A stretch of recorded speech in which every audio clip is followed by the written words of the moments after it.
Welcome back to the Cinema Sessions. My name is Keith, and as always, I'm joined by Shirley. This week, we're heading back to 1980 for arguably one of the greatest comedy films ever made, Airplane. Directed by Jim Abrahams, David Zucker, and Jerry Zucker. Airplane took the disaster movie formula, threw it out the window at 30,000 feet, and replaced it with one of the most relentless collections of jokes, sight gags, ridiculous one-liners, and completely straight-faced performances ever put on screen. Why do I do this to myself? From Leslie Nielsen discovering his comedy chops to Lloyd Bridges having one of the greatest meltdowns in movie history, Airplane is a film where you can miss 3 jokes while laughing at the previous one. So buckle up, put your tray tables away, and whatever you do, Seamus, don't call me Shirley. This is the Cinema Sessions with Keith and Seamus, a Dubliner's Guide to Cinema.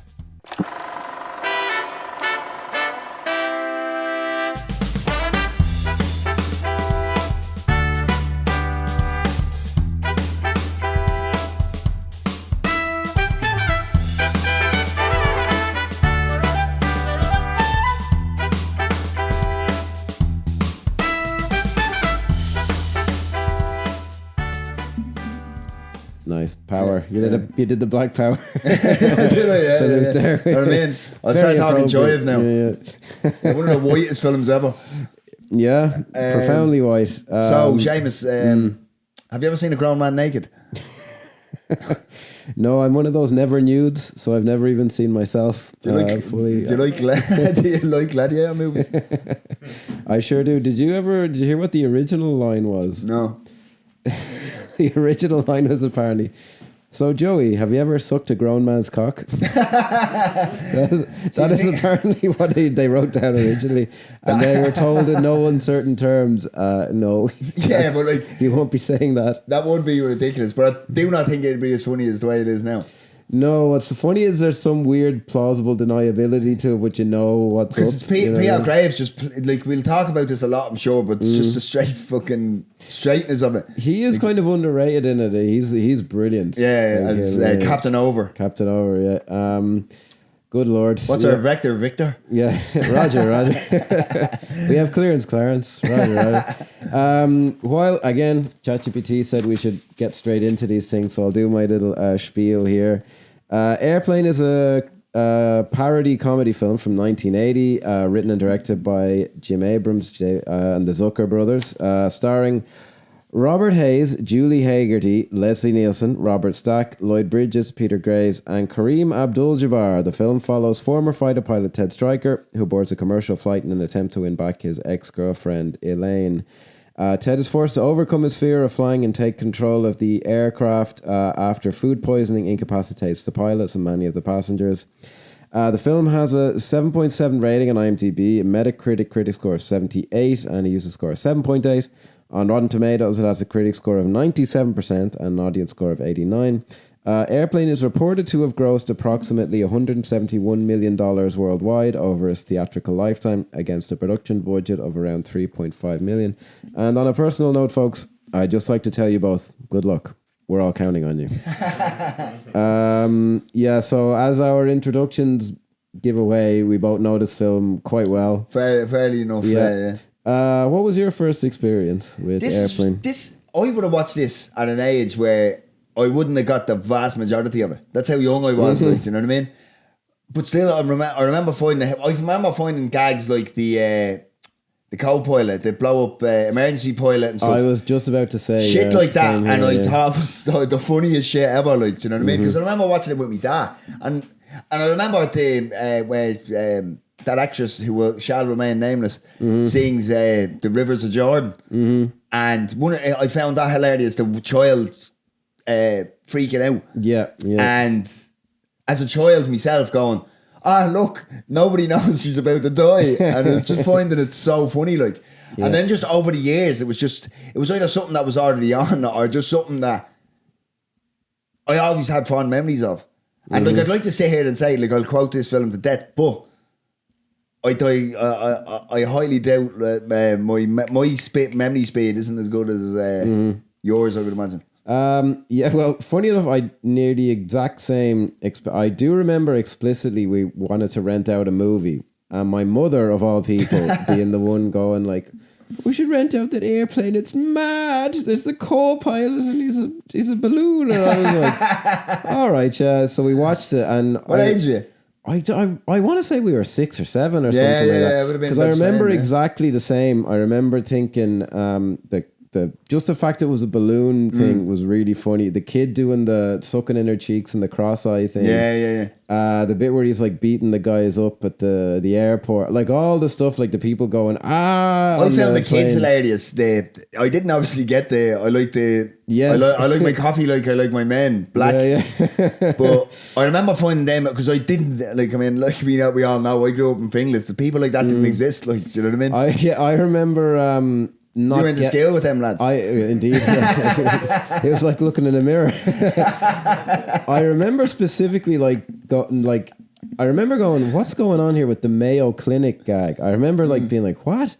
And I remember going, I know there's a joke here, but when he goes, give me ham on 5, hold the Mayo. And now I'm like, oh. How did you not get it? And at the time I'm just like, well, I remember watching things and then at the heart, I remember laughing at the heart. Yeah. And the fact your man's so straight, he's not even trying to pretend he's jumping around the table. But when we meet Captain Over first and he's told he's at the magazine stand, and it's like things like whacking material. Yeah. And what's that? New Age Seaman or something like that. Yeah, what's the magazine he has a mad magazine. Yeah. I think it's New Age Seaman or something like that. Yeah. Or no, it's sperm or something. Sperm, I think it is. All that. You see, the funny thing is, I remember distinctly when we were in first year of secondary school, and I remember rewatching a lot of episodes of The Simpsons that I'd seen when I was younger, and I remember really being like, "Oh my god, this is even funnier than I remembered." I don't remember the same thing with this, although obviously at some point that happened. Yeah. And I started getting a lot of the jokes instead of just being like, oh, they're all going crazy. But I remember distinctly we watched it that time and we all thought it was hilarious. I can't remember. I remember I watched it with a few people, like maybe friends or cousins.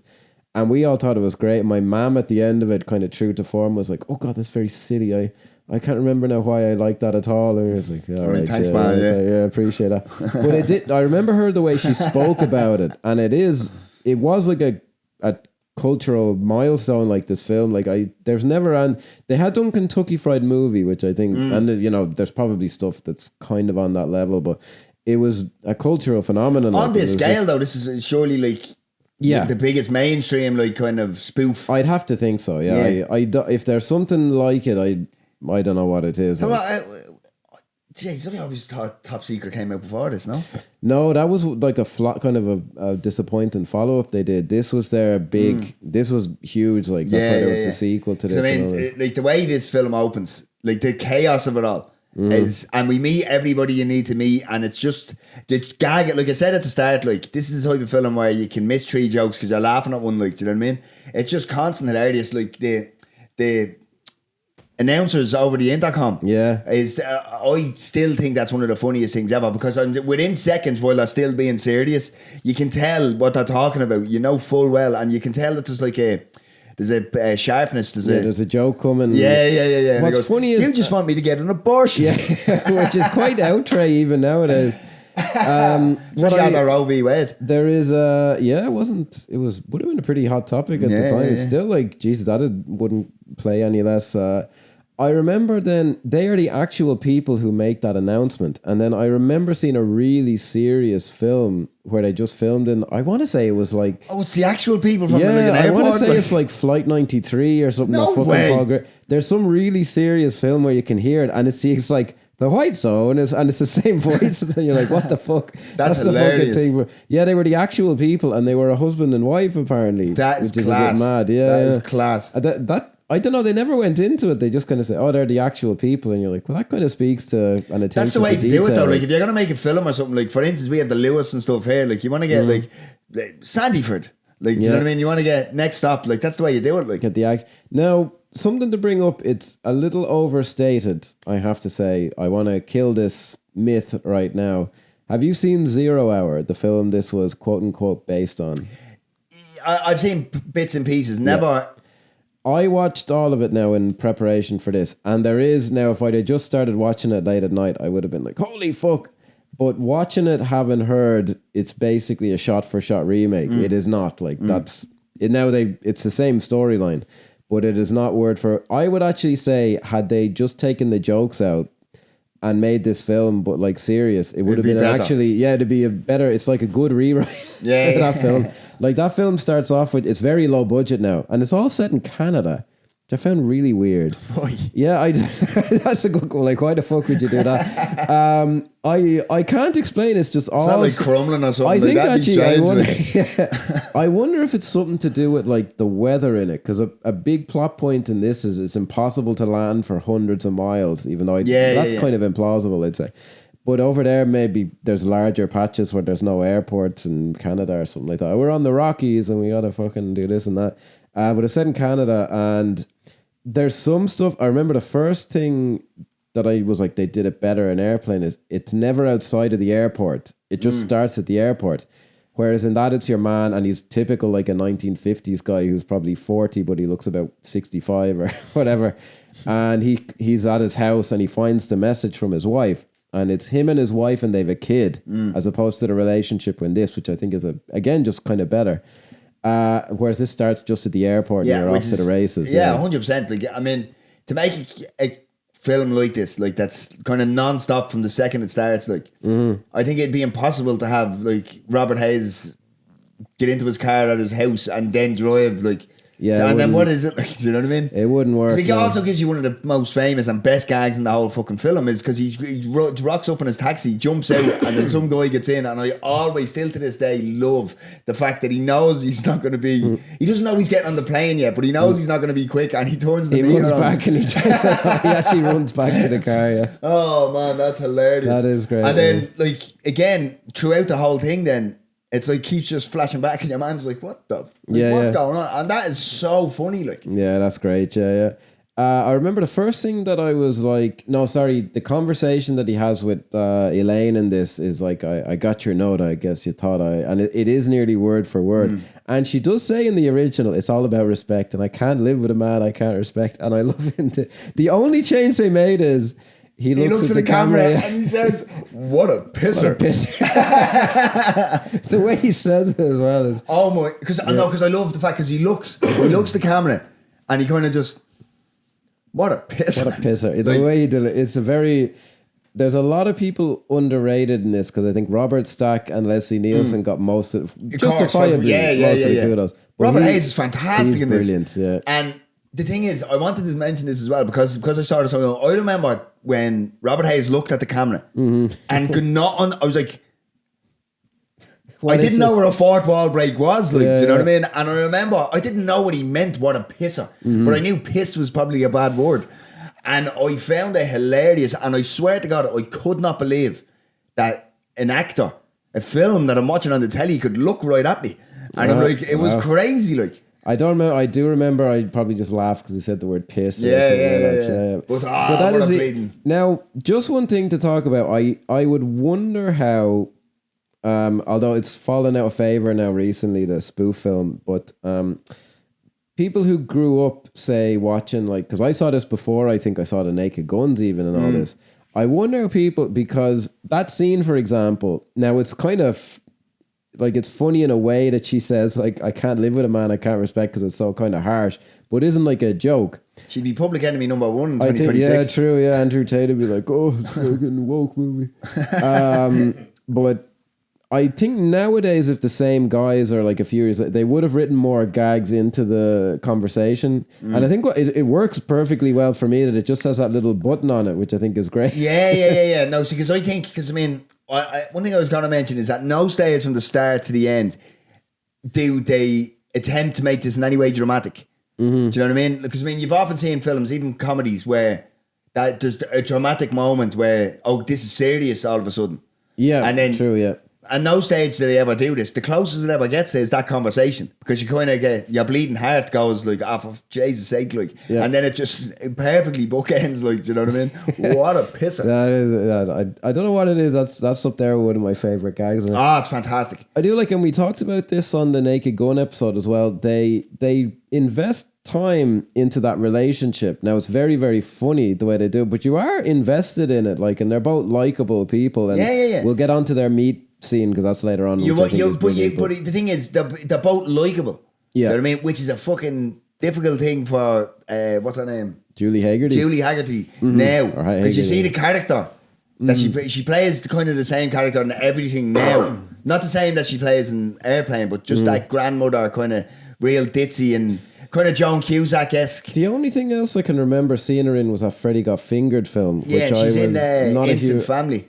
Okay. Did you see Instant Family? No, I never But she did plays. I can't remember. It's been donkeys. I would have been about 9 when I saw Freddie Got Fingered, and I don't remember it. Like I just remember not a huge Tom Green guy. I just remember Rip Torn doing the whole smacking his arse in front of his face or something. I remember finding Tom Green at the time just very obnoxious. No, he wasn't my cup of tea at all. So I loved him in Road Trip. Do you know, I think he was, I remember kind of begrudgingly thinking he was funny in that. That was about the most. I'd probably rethink it now because now I'm a little more kind of his side of the thing of like be anarchic and who gives a shit kind of a thing. But I apparently should give Freddie Got Fingered another try, but that's the only thing I can remember seeing her in. But I remember her very well from this. Like, you live forever fantastic. If you do a film like this. Yeah. Like this is just one of them things. Like even look at like a lot of the actors that you just remember their face. Do you know what I mean? Even if you don't remember, like the two Jive guys, like the image of them is burned into my head. Like, do you know what I mean? We'll get into that. And actually,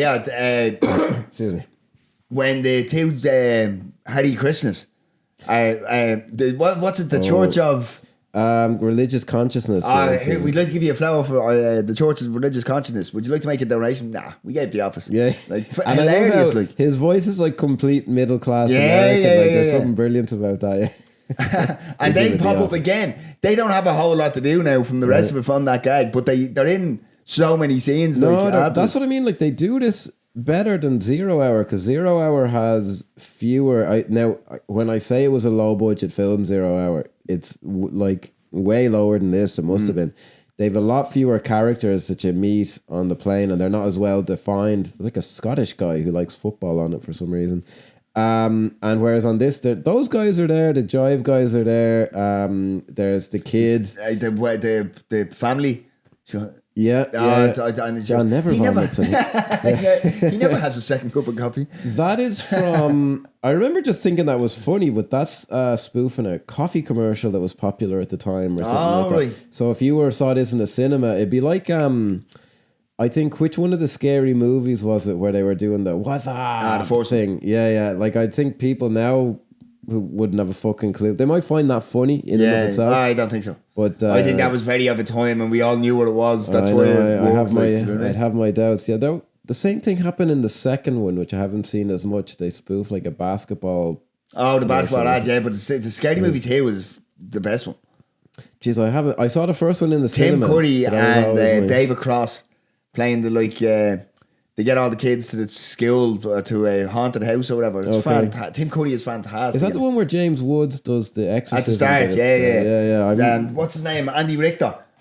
We won't use the language, but it's an hilarious. I must rewatch that. What's it?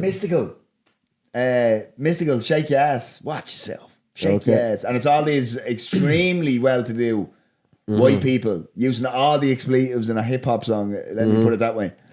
And it's so fucking funny, it's ridiculous. They wouldn't make that nowadays, eh? What? Hey, no, you'd be cancelled. I do remember the next gag that I remember young me thought was very funny was the smoking. I thought you said young me, I thought that was an Asian person. That was a character in the film. Probably it is, yeah. Where fuck me, that was fast. Yeah. What have we made a racist joke? No, it's a joke. From Austin Powers. Oh yeah, fuck me and suck me. Yeah. Fuck me, it was fuck me and suck me. Which one was that in? Was that the third? I want to say Goldmember, was it? Yeah, I think so. They went a little risque with that one. Where she says smoking or non-smoking, or smoking, and he gets the smoking ticket. How matter of fact he is that he never. That was the genius of it. They don't react. That's it, because we've said this often that you have to play it straight. If there's a chink in the armor, it's another Asian joke for all the people in the fucking back. But I was paying attention. But all jokes aside, if there's any chink in the armor of the performance, then then you can't. Then it doesn't work. Yeah. Because then you're like, okay, it's not funny then. Because none of this is funny if everybody knows it's funny. Yeah. Do you know what I mean? It's the absurdity of it all, and like the straight laced seriousness of it. That's what makes it work. Like, well, I was thinking about, I wonder if there's something in a certain kind of comic sensibility, because I remember, for fuck's sake, you remember Team America World Police? Yeah. I remember hearing that originally them lads just wanted to do, I want to say it was Armageddon. They just wanted to do Armageddon except with puppets. Yeah. Like, no, it'll be funny.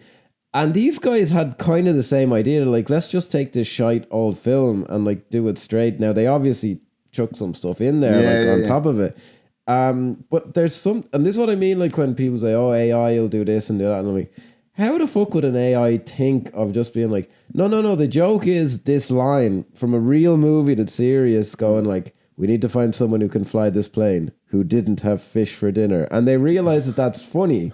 And I don't know that, I think it does take, may God forgive me for being so cliche, but I think it takes like a human being and a spark of inspiration to do that. Because it wasn't obvious that they were being told like, put funny people in this. Even the actors were like, why are you hiring me? Like, hire someone who's funny. because Leslie Nielsen was a very straight laced actor. Yeah, like, do you know what I now mean? there was always something kind of ridiculous about it. I've seen him in some stuff where he is just playing it straight, and there is something kind of slightly heightened about him. Like, but yeah, he's just they're all doing it. Like, this is kind of really where Leslie Nielsen found out that he was actually better served as a comedic actor. Like, Yeah. do you know what I mean? This is where he made the straight switch. Like, do you know what I mean? well, what's funny, he made a rake of them now in the 80s, but they were actually good, and then he's made tons of them in the 90s, and most of them are fucking And even the pure 2000s. shite. Like, he was in a load of, he was in a superhero movie, and he'd be the cameo, he'd pop up in every single one. Like, Yeah, he was played always the- good value. Like, I remember, geez, would have been the last time I watched this all the way through. I remember when he died.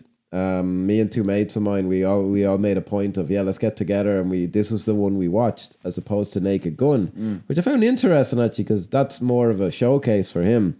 But there was something about this one, I don't know, like the genesis of the whole thing. All right, but I forgot how far into the film he shows up. Like, you're halfway through. It is like, do you quite know what I far, mean? yeah. It's like 40 minutes or something. I love that 42. introduction, and actually I was wondering, how did they think of that? But in 0 Hour it does happen like that. It's like, excuse me, are you a doctor? And he goes, stewardess, I think the man next to me is a doctor. And they don't even have a close-up with him. They just go, sir, are you a doctor? He's like, yes. But in this, he has the stethoscope. And the fact that he's already staring at her waiting to be called, like, you know what I mean? Yes, that's right. He's, oh, fuck. It's funny enough, we spoke about actors looking old. Like, Leslie Nielsen's only about 25 in this. Because he stayed that way up until the day he died. He like. did, yeah. He had the white hair. They even did a gag of it in the third Naked Gun, I want to say. He imagines himself having a family, and his son has like this completely white hair. Oh, Jesus. Yeah, no, it's again, I will try not to just go into isn't this bit funny, isn't this bit funny, but like it's difficult. Because I mean, it's going to be similar. Like, I mean, to any long-standing listeners, and if you're this long-standing, fair fucks to you. But when we back in the day when we did, it's not mad that we can say back in the day now. Like, you know what I mean, over a year, so long, yeah. But when we did the Naked Gun, like, we tried our best not to just say, oh, this joke and this joke. But like, I mean, it is so hard, like, because if you miss one, that'll be the one where people go, what you mean? Like, why didn't you? Know what I mean? I'm after actually reminding them, they have an actual in Top Secret, which we also talked about, folks. There's a big joke in that where a submarine gets pulled through a wall, and the guys are always saying, oh, it's the most expensive joke, and it didn't get a laugh. There is a big gag in this that does get a laugh though, where the plane crashes through. Now, what's actually funny, I remember Chris Nolan's inspiration for Tenet. I was about to say motherfuck Tenet, like these guys did it, and they just do it as like a throwaway gag, and it's a real thing that happens.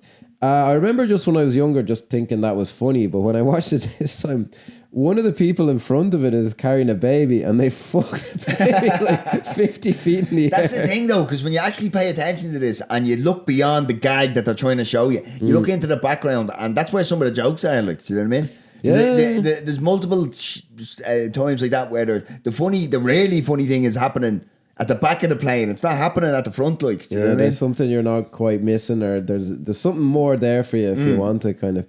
And I wonder what to put that down to, because they're very self-deprecating. I listened to the commentary track and they're like, oh, we had 0 hour, and if we didn't know how to film something, but I'm like, that's not right. Like, we've spoken about this before. Like, the lads have the craft is very good. No, they have chops. Yeah, yeah, really, like very good. Yeah, like so I can't ever remember which one it was, but one of them went off and made Ghost, which was that was a phenomenon. Like, and it's not a comedy film. No, no. Although you can see where the comedy is in it. Yeah, true. Yeah. Well, we'll get to a part that again I think ties into Ghost a bit more, but they get on the plane, and I did find it funny. You never, in either this nor 0 hour, you never see anyone actually eating the fish, and you would think that they'd have like a shot of someone. It doesn't matter a fuck. Like, I do love, but as they're getting on the plane and they're doing the, you better get on the train, son. Or you better get on it. You better get aboard, son. And the whole thing of him out the window, and she's running. Like, I don't know why I find that hilarious, but it's the I think it's the absurd or absurdness of it. Like, it's like, this is fucking ridiculous. Like, them doors would be shut. Yeah. Ha ha.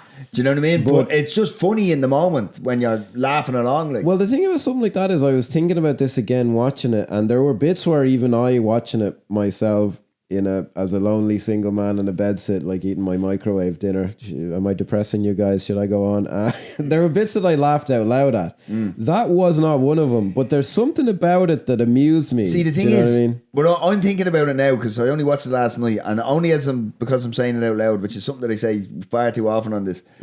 But I think what's very funny about it is the fact she's clearly trying to tell him something important. She goes, this is the locker, and then she keeps trying, and then she's smacking off the things, and she's running through the groups of people, and he knows she's trying to tell him something important, and he's willfully ignoring her. It's like, oh, goodbye, darling, I'll call you every day. I wonder sometimes, like with a comedy film, especially if you watch it by yourself, and you wouldn't necessarily actually be laughing, but if someone afterwards said, you might say it was hilarious, I think sometimes it's just a sensibility. Like, there's some kind of a sensibility in that scene. Whereas when I'd be watching something, like the worst example is something and you go like, oh, Jesus Christ. Like when I saw, was Date Movie the first of the really shit there was a whole rake of them. I don't know. I remember seeing one of them in the cinema. I think it was Date Movie. And you just go like, oh, Jesus Christ. Like, what the fuck? Because I can't explain what the difference, there's obviously a cynicism or a lack of talent there. But it's not only that, this was parody. I don't know what the fuck all those 2010s, they were 2000s. Just, hey, remember because this? Because it was just, here's Jack Sparrow. Hey! Yeah. Do you know what I mean? I believe you said that before. Yes, I was about to say, like, they're just like, oh, that's Pirates of the Caribbean. Yeah. What the fuck up? Yeah. Jesus Christ. Yeah, that's just but this is getting at something, or there's a good spiritedness to it, like it's trying to amuse you. There's just something about it, even if I say you wouldn't be necessarily laughing your head off, you would be like, oh yeah, that's pretty, or if you saw someone else laughing at it, you wouldn't be like rolling your eyes. So then we get on, I think, is it before the kind of main body of the story happens with the food poisoning, where he tells the story of how they met. Fantastic. That is, now obviously there's jokes in it, I get that, but I think as just the introduction to a romance scene, I think the scene is great. Like the acting in it really works. There's even a moment or two in it when he walks out onto the dance floor, and it just lets it play that they're both kind of stunned by each other. And I'm like, if this was just modified a bit, this would work. Yeah, they take out the fighting fucking scouts at the start of it. Now we're very fortunate in that that's all in there, and that's fucking hilarious. But actually, do you know what made me really laugh this time? A tiny little, I did think, I like all the stuff like with the Girl Scouts fighting, but I always enjoyed, and this time I laughed out loud to the because I had to ask the guy to pinch me to make sure I wasn't dreaming, and the guy looks at him like, oh, what the fuck? And he just walks off. There's something about that I was like, I don't know, how did they think to put that in there as well? I'm like, that is so fucking funny. And one thing I'd say about Zaz, as they're called, like, I don't know how much is, go. I don't. This is well drilled comedy, like, do you know what I mean? What I mean by that, it wouldn't be like, say, a Judd Apatow film where the camera's on you for 10 minutes and just say the craziest shit. Like, this is, we've written it, do it the way we're telling you, and don't deviate from what we're telling you. Like, so this is very kind of without sounding negative, because it's not negative, but it's very directed. Like, very much, you do what we say and trust us, it will be funny. Do you know what I Yeah. mean? Because I always find you hear actors that walk with them and all going, like, similar to what you were saying when they were making their acting choices. It was, what do you mean, me? Like, I imagine they get, how is this funny? Quite a bit, like, do you know what I mean? Mm-hmm. And it's just like, no, you just fucking do it. Do you know what I mean? Yeah. Like, even when the guy gets stabbed and he's dancing with her and she doesn't realise he's stabbed, like, that's fucking hilarious. Like, and just her kind of, no offense, gormless face, like, it's just like big smile. Hey, The way that guy moves is really funny. Like he's like so like. Oh, I know, yeah. No, it is like difficult when you read a script, because I remember once I did a corporate video for like this golf club thing, and I wrote something as in like the idea was a family go to the golf club, and the way in my head it was they bumped into the guys who owned the club, who were like these super rich guys. I won't go into which country it was in or anything. And apparently those guys read it and were like, no, it wasn't. It was a country adjacent. I'm not that big of a wanker. It was a country adjacent to Hong Kong. Japan. Some might say the same country, but we won't go into that.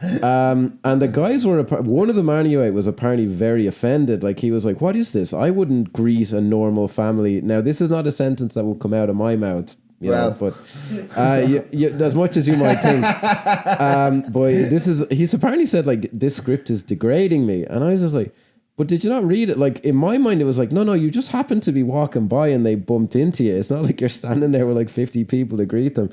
But like people just get these notions in their head. So like I suppose like at the time it's like, well, a comedy is funny faces. Why is it funny if I'm just not reacting to this? Like, why is that funny? I can't really explain why, but it is. Like, it's all I can fucking say.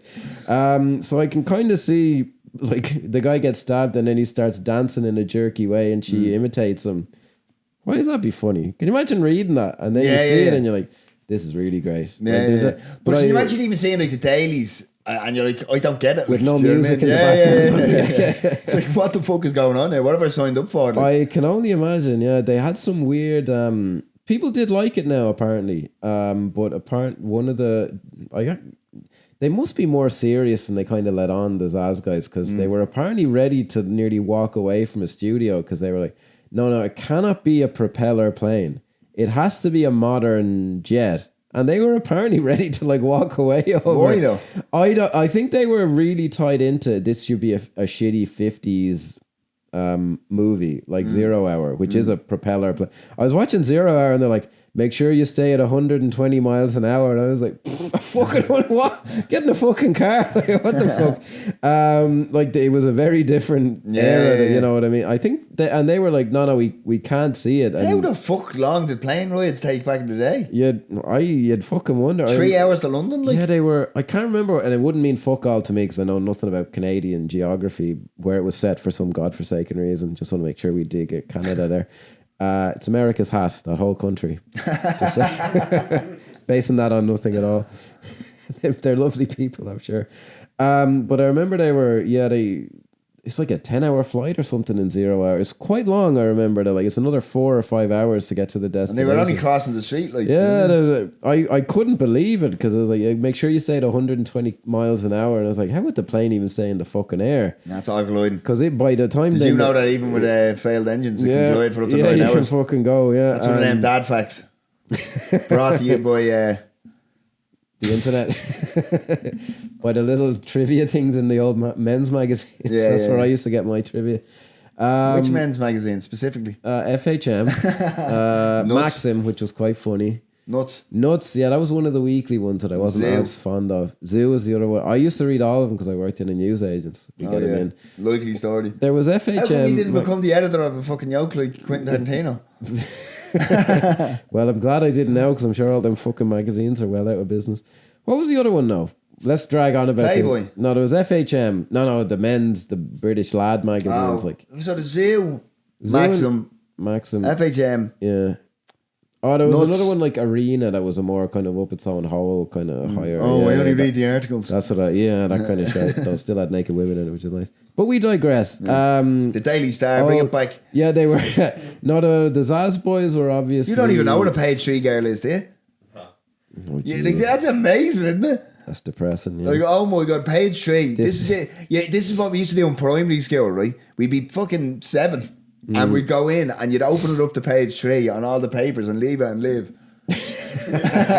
So the granny's coming in from church after Sunday service or whatever and see the we used to be a real country. Yeah. And now fucking hell. Now we've got.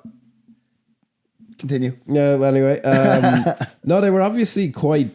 Like, I mean, that is an insane thing to do, but it shows a level of dedication. Like, no, we can't even picture it if we can't do this thing. And they had a producer apparently who was like, lads, pull your head out of your fucking hole. Like, this is a green light. Just do it. And thankfully they did. But yeah, that scene where they meet and like they have the Bee Gees song going and everything. It's really good. And look, like I don't know. Like, this is just pure white people dancing like from the era. But I'm gonna say that like Robert Hayes is very good at doing it. I was gonna say the same thing, and I was speaking from the depths of ignorance as well. But I'm like, he looks like he can cut a rug well enough. Maybe if you're of the African heritage, like you think that this is ridiculous, but to a fucking white guy from Dublin, I'm like, he's more written than I could ever dream to have. Well, compared to John Travolta, who he's aping, like it is a spoof on that. He's not quite as good, but he did sing. I was like, I think he can dance a little bit. And then it was him juggling. I always remembered like not knowing how they did the bit where he seems to be levitating and doing the Russian dance. And then of course now on the DVD even you can see the fucking strings. But it's just. But I like that whole thing. Like as I say, even in a straight film, like the way that they just kind of are circling each other and then they start copying each other's moves, and I'm like, that is visually telling you these people they're compatible and they work well. I was like, it's good. Solid filmmaking, you know. Yeah. Which one is it though? So he tells that story. No, he tells it to the old woman. The old woman, first. yeah. She hangs herself, which is like this is one of the greatest continuous gags I've ever fucking seen in anything. Like the fact that it comes back to the plane and it's on his face and the camera just slightly pans. It's not even a pan. It's like it's what do they call it? Dolly, isn't it? Yeah. Dolly's across. And then it's just her feet swinging like hilariously. Yeah, and then there's 3 stories that he tells, because then he tells a story about them being in the Peace Corps. Yeah, and that's I think that's the Japanese guy who commits harakiri. Yeah, but who's that's the samurai how they died. Yeah, and then the third guy. But who is that? That's he's the guy if Golden Balls from He's the father in Wayne's World 2 as well. Wayne's World. Yeah, that's what I'm saying. It's fucking. He's the overdubbed. Yeah, very well. If that is your custom, prepared it. I fucking love Wayne's World 2. I want to say that they say in the commentary that was like a cameo. He was actually kind of well known at the time. I might be talking. But he's one of them that looked 90. In this film, he did, and he looked 90 up until fucking 2015 when he died. He might be still alive. Actually, check that out. Yeah, but that's very funny. But then I remember, I think actually when I was a young fella, the third guy Indian guy, who was or the Sikh guy maybe. Yeah, but then there seems to be some kind of a Middle Eastern terrorist thing when he blows up at the end. I remember that was my favorite gag. The timing on that where he's like. It's like he was gonna blow up in anyway. Yeah. I do think now it's no matter how time changed though, because that's not how a terrorist would look like in a film now. No, I wonder at the time, was it just did they just want to have another ethnicity? But I don't think so. I think they were. I think he was blowing up. I think he was planning on blowing up the whole time. Well, I love how deadpan he is when he's like pouring the petrol and all this. But I did want to talk about, because we haven't been woke enough on this episode. I think the bit where you see them as missionaries in like the African village or whatever, I was looking at it going, this is, now you probably couldn't put it in a film today to be critical drinker about it, or your Ben Shapiro's or those trigonometry guys who are a little more annoying actually. But I don't think there is anything offensive in it. I actually think it's funny, and it kind of shows them up like the crackers, if you will. Which is totally fine. I'm down with that. Well, I don't know. Like, I mean, I think it kind of shows them up as being. I don't think it's aged terribly or anything. Like, because the tribe can play basketball. Like, do you know what I mean? Yeah, I know that is a stereotype some people might, kind of. But it's meant to be. They're playing the stereotype. They're not. But it's not a stereotype because. Well, I also thought he's shite at basketball and they're great at it, and I'm like, this kind of makes. He's teaching them. I think the thing is like the spoof is he thinks he's teaching them, and they're like, no, we're way fucking better. Yeah, because he even says it like after some strategic planning and all this, like, and it just happens in front of him as he's telling the story. It's just happening in front of you, so you know he's telling the Like he misses his shot even and everything. Yeah. No, I don't know again, and I not look. And your woman, and she's been an Avon lady selling Tupperware, like, do you know what I mean? Well, the thing is, didn't Tupperware go out of business because the product was too good, or is that some meme I just saw on social media? I think that's some meme. Yeah, probably. I think Tupperware's still a thing, like. I think it's still out. I fucking anyway, but like it's one of those things where it's like it's a product, but it's also the name of it. It's like a band aid, it's like, or something like that. Yeah, Portaloos. Yeah. I don't hold me. Actually, sound off in the comments, folks. Negative engagement helps too. But I just thought it was grand. And look, people who are ultra woke, there's nothing you can do. The fact that they're good at basketball or they mention basketball is racist to them, or the fact that she's showing them anything that they don't already know. But I was looking at it going, I think this is harmless. Like there's there's certainly nothing wrong. The Sikh guy blowing up, I'm like, all right, fair enough. The timing of it is so funny, especially because they're so peaceful. Doesn't bother. Unless you're true. Yeah. Well, no, it is. A joke there. I can't put that in. If it were today, actually, because one of these guys went complete right wing grifter. I can't remember. I think it's one of the Zuckers. So if he did a movie today or even 12 years ago, I think actually did a movie. What's it? See the ad for Jonathan Major's new one? No. Oh, there's 3 ways that Islam shall take over the West. And this is him. Do you know what I mean? And it's like, through immigration, through the wombs of all women. And it's fucking, like, it's like these lads just can't help but think about getting cooked by some fucking Islamist. Do you know what I mean? What's that one with Army Hammer? It's Citizen Vigilante. Yeah, I've seen there's a clip with Uwe Ball, the fucking prick, what a and dickhead. he's like, yeah, he was killing the bad guys, and the guy is like, Uwe, at the end of the film is him killing a family. And like I don't know, I was watching a biased video now, but I'm like, he can't actually have replied to that, can he? Like, he just stopped talking or something. Like, what the fuck is wrong with this guy? Well, what's wrong with that guy is he's a fucking arsehole who just doesn't give a shit. And he's not good. He's probably a horrible racist prick. Like, yeah, but he's also not good. He's not a good filmmaker. Awful, so yeah. No, he makes me sick. That guy, really. And just because he's a shitty filmmaker, his racist things, I'm, neither here nor there. But no, he's such a shitty. Agree with him. He's such a shitty fucking filmmaker. I was in a guy's house down the country one time, and he had a rake of fucking his films, and I didn't know the guy because we were down making a short film with her, so we were in this guy's house, and you could tell like this guy never moves from the family sitting room, and his mom just makes some sandwiches all day long. But I go, oh, you're an Uwe Ball fan, are you? And I said it kind of as in like, you just bought those to ironically laugh at them, right? And he goes like, oh, good films, no. And I was like, oh God, oh, you fucking arsehole. That was like 25 years ago. And I was like, you fucking rube. Anyhow, yeah, we forgot to mention there's a special passenger on the plane. Oh, Kareem Abdul-Jabbar? No? He's not a passenger, he's a pilot. That's true, yeah, he's a co-pilot, yeah. The girl getting a heart transplant. Oh, yes, we did briefly, yeah, you're right, yeah.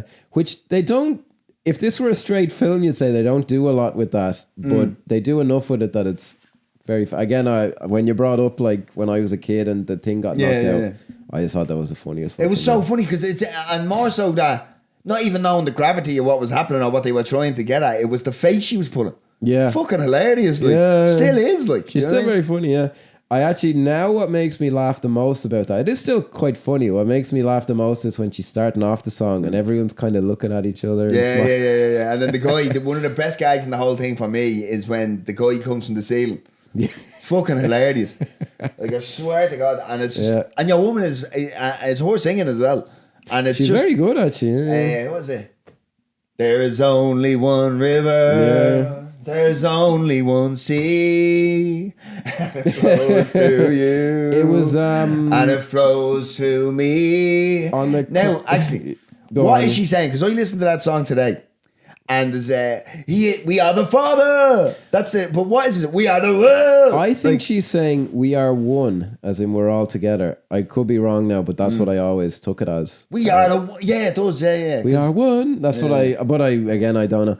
That was not a well-known song, I want to say, or I can't remember. I know in the commentary they say the person who wrote the song was like really pissed off because and this is what I mean again, and I think it works very well, but I think 5 years in the future they would have made it a funny song as well, like there'd have been funny lyrics or something. Yeah, no, but the reason why this is hilarious is because it's a religious song. Like, I know, but it's played so straight. And I love the fact, sorry, there's a young girl at the front of the plane. Yeah, and can we it's borrow so your guitar? schmaltzy, yeah. And because even it's the way you'd expect a nun to react. Oh yes, I saw it, bless her. Yeah, like, do you know what I mean? It's like a completely normal interaction, and then she bangs the guitar off everybody as she's walking up the top of the plane. Like. Yeah, very, very good. And again, they just now maybe they were spoofing something else, but that is not. There's nothing remotely like that in Zero Hour. But again, if this were a straight remake, you'd say that's really good. That ups the stakes. That there's a sick girl on board. There's a little kind of clever. They did the same thing. It wasn't all of them. I think made Hot Shots. Hot Shots actually has a more sophisticated plot than Top Gun. I'm not making it up.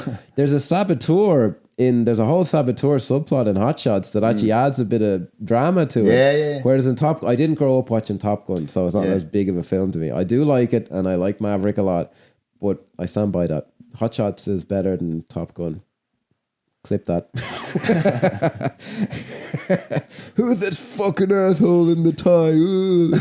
I'll tie it around your balls, you fuck. You might enjoy that. Maybe I would. Maybe they should do it to me. Now, if we seem like we're jumping around a bit, the plot... we are. It's hard not to...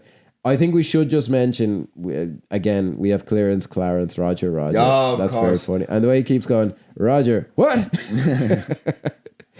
And what's our Victor? Yeah, I thought it was unusual actually. In Zero Hour, there's no navigator. They have a third guy in the cockpit for this. We also missed, because obviously the pilots as well, as she's singing, are looking at each other, and then they look back to the front of the plane, and then the navigator turns around. Yeah, it was worth hiring the extra actor just for that alone. Just for that, yeah. Brilliant. And the fact that he puts on, because he looks, and it's that big shit-eating grin, like it's like... Yeah, perfect. Like. Yeah. No, it's genius, yeah. And has Joey entered the chat yet? Yeah, he must have been there at the start of the plane, yeah. And actually, I will say, whoever the original actor, the pilots in Zero Hour are both these young fellas. One of them is, they're spoofing him with Kareem Abdul-Jabbar because he was a famous football player. But the guy playing the pilot is kind of a young fella as well. And I was watching it last night, and he came off as the greyest fucking pedo you've ever seen because of the rapper guy, it's Peter Graves, isn't it? Peter Graves, yeah. He's like, and he does put Joey, you ever been up in a cockpit before? And he's just playing it like 1950s guy, like, hey kid, you're a real crackerjack. And I'm looking at it going, get your hand off him, you fucking nonce. The fuck is your problem? Like, it completely ruins the performance because of what Peter Graves did. But like some of the bleeding, it's like, have you ever seen a grown man naked, Joey? And it's just so like he's the completely normal conversation to have with a child. Like, I know, yeah. Well, do you know what was funny was I remember when I was younger finding the line. Do you like movies about Turkish prisons? I remember finding that more homoerotic than have you ever seen a grown man naked for whatever. There was something implied in that, and I wouldn't have known about Midnight Express or anything. But I just remember like there's something not right about that guy. It's like, and I think did you get a vibe off of is it the other one, or is it Julie Haggerty, who are like, Joey... So to go now. Yeah, I got the feeling she was like, I better get this guy get out of here. But then he goes, oh no, he's fine, he can stay for a little while, and she just accepts it. Like, but there would seem to be a slight tinge in her voice, like, am I leaving like some kid with fucking Jimmy Savile here? Like, she'd be next to... Giselle? Oh, Ghislaine Maxwell. She's the Ghislaine yeah. Maxwell. Now then. We're kind of mixing our paedophile metaphors there. Yeah. Okay. We swung from Jimmy Savile to fucking Ghislaine Maxwell very quickly. Well, but they're all part of the same club. That's the problem. There are two cheeks on the same arse. Let's call them that. Now... Don't forget Rolf Harris. And Rolf Harris. Yeah. I'm Jake the Pig. Look at this extra leg. Is that how many episodes in a row have we mentioned Rolf Harris? How many episodes have we mentioned nonsense? Yeah, true. We are the nonce apologists. What are we trying to tell? We're going to change that, the nonce apologists. Yeah. Did you find, because I did, even though I had no frame of reference for it, I remember when I was younger finding the Kareem Abdul-Jabbar stuff funny. I understand it, but I remember me dad making a big deal about who he was. Really? Yeah. Oh, Not because interesting. my dad's not a big basketball fan, but I suppose this would have been like the OJ of the day. We knew who OJ was. We didn't watch American football. Like, do you know what I mean? When we Yeah. would have came to the Naked Gun, and I think it was that type of thing. I don't think my father knew him as in, oh, I watched the Lakers all the time. I just remember finding it funny that he recognized them and that he was pretending to be someone else. I just said that's really weird and like kind of funny, and the way he was in the basketball gear. I find it, when he's getting pulled out. Yeah. And he's And like the carrying a length of him. basketball. The fucking. I remember actually, if anyone are long-standing fans, the other week when I told the story about the boys who wanted to dig up a dead body, one of those guys told me, that Kareem Abdul-Jabbar guy in Airplane. I'm like, yeah. He goes, he invented basketball. And I remember going, But big fans Really? of Citizen Vigilante, these guys, are they? yeah. That kind of IQ level. that was. But when was it basketball invented? I don't know. It was invented by a Jew. We'll be right back. And now we're back. Yeah, now we're back. Them fucking Jews are great. Amazing. Did they? No, I suppose they're not. Well, no, look, I don't know who invented it, but all the It before. was not Kareem Abdul-Jabbar. No, but before they allowed black people to play it, it was all Jews. That's why Adam Sandler's so good at it. We'll be right back. No, but really, all them, Really? no bullshit. It was all white Jew guys. This is all news to me. Yeah. Well, And when you said it, I did realize. I was like, that doesn't sound right. But But I then was they like, when was introduced it black invented? people, I don't and know. within like 2 seasons, the Yeah, whole that was the league end. was. But like, it had to have been to my mate's fucking defense, I suppose. Like, it had to have been a fairly modern game because of the equipment you need for it, like a ball that can bounce reliably on the thing and all this. Yeah, but I'd did have to the say. Aztecs not play like this mad thing with human They heads? did, Like, yeah. do you know what I mean? And that was a invented- human head. It was invented in 1891 by James Naismith, who was a Canadian PE instructor I'd from say. Springfield, Massachusetts. Of the Jewish persuasion. How was he? What do you mean he was a Canadian PE teacher from Springfield, Massachusetts? Well, do you know what? Actually, the Aztec thing. I Find out what remember. his religion was. I remember reading in the Guinness Book of Records like the oldest game ever, and it said it was someone like the Aztecs, but they had a game where you had to kick a ball through a hoop without using your hands. And I remember I was so thick, I was like, "Sure, how would that work? Use your shoulder or something?" It never gets like. Why wouldn't they say you to kick it? Like, why did they say without using your hands? I was like, I couldn't picture how they played the game. Like, I was like, what the fuck? Anyway, he's very funny though, Kareem Abdul. I remember always liking the bit where he grabs the kid and he's like, "Listen to me, you." And little Joey got some acting chops because Joey really looks frightened in that moment. Like he's like, Yeah. "What have I done?" There is something on the. Huh? He wasn't Jewish. Shit. Well, There goes my joke. cut it all out. There. What was he though? Devout Christian. Jew apologist. Devout. Presbyterian minister and Christian chaplain. Oh well, sure. Next door to. You may as well be fucking Hasidic and have fucking curls and tunnels. It's one of these trivia things, and I don't know how fucking true because the reason I keep referencing it, I uploaded one of the transcripts of this to ChatGPT and said, "Give me some feedback." I said, "You never sound sure about what you say," but it's like if I fucking say IMDb trivia as if it's the gospel truth, I look like an awful fucking idiot. But I What did read it say back to somewhere. you? It said you use words like apparently a lot, and like you don't seem very sure, and you spend a lot of time What waffling did it say about me? shite. Oh no, I didn't. That would have been. Oh no, it was in general. It's so you need to get into the thing quicker. You go off on tangents, and I'm like, well, that's what makes it kind of interesting. I think. Well, anyway. to us, yeah. Yeah. Said you're horrible racist, and I was like, Grok, what do you think? Yeah, It no, said, keep doing you're not it. racist enough. LGBT. But on the trivia, it said he didn't know that Kareem Abdul-Jabbar was going to do that or something. I don't fucking know if I buy it now, but who knows? It's possible. Now, did I ever tell you about the time that in the Cable Guy, the basketballs are actually CGI? Yes, I remember this. Yeah, No, I'm only messing. No, continue. I didn't believe that Apparently. either. To the people who Allegedly. yeah. Well, your eyes don't play. If you really look, that was amazing. That he's very funny though, and I had no idea, but I do remember even I would do that bit with my brother. Like I'd be like, "You listen to me, Buster. I'm on there busting my buns every night." I just thought that was funny, and it was just kind of weird and off the wall.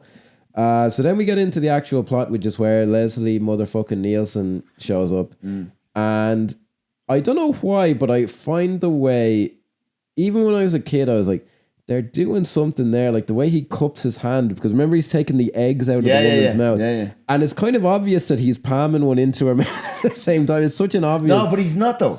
How is that? That's what it looked like to me. So though. what's happening is she has something in her mouth, right? So he's taking the egg out, and it's never going into her mouth. She keeps like whatever it is, paper or whatever. She keeps doing it again and again, and he's pretending to take. So you see his hands, and it's under the tray table, and he's taking an egg and he's doing that. You know, well, it's a magic trick, but they're playing it as if it's actually happening, which is what makes it funny. Because you see when he gets up and leaves, she's still you can see the paper in it, and it's dislodged a small bit. Okay, I must rewatch it, because I do remember watching it and being like, how did they do that? I assume I'm terrible at guessing. Have you ever put an egg in your mouth or attempted to?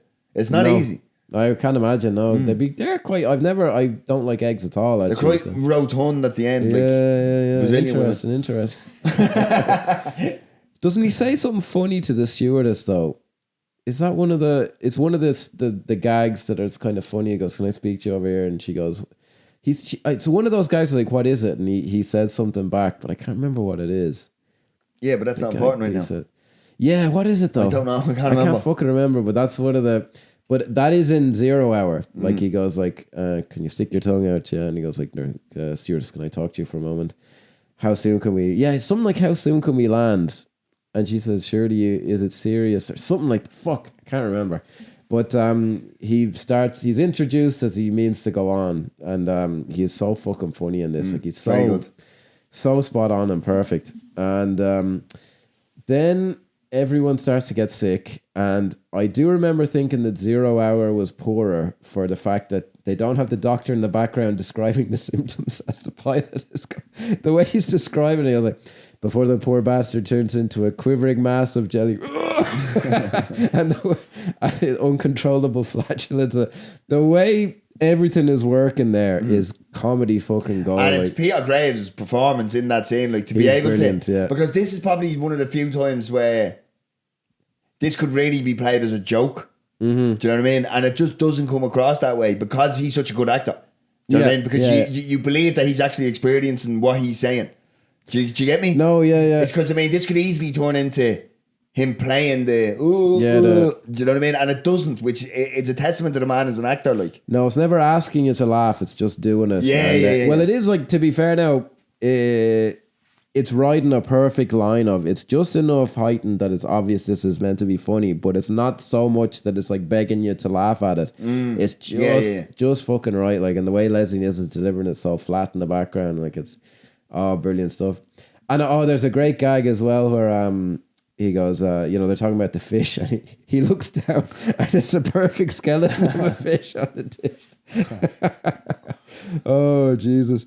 And that is directly from 0 Hour, where Leslie Nielsen goes, except they have, the only difference is they add the lightning, where he goes like, the fate of everyone on this plane depends on us finding someone who can fly this plane who didn't have fish for dinner. It's like, and like, is that line in 0 Hour? It's the exact line is in there, yeah. Now, the only reason I would have been 25 before I found that line funny, because then I'm a little more attuned to kind of bad writing or whatever. But but the genius is to recognize that it is funny and then just use it and just like amp it up ever so slightly. And I'm like, chef's kiss, like that's good.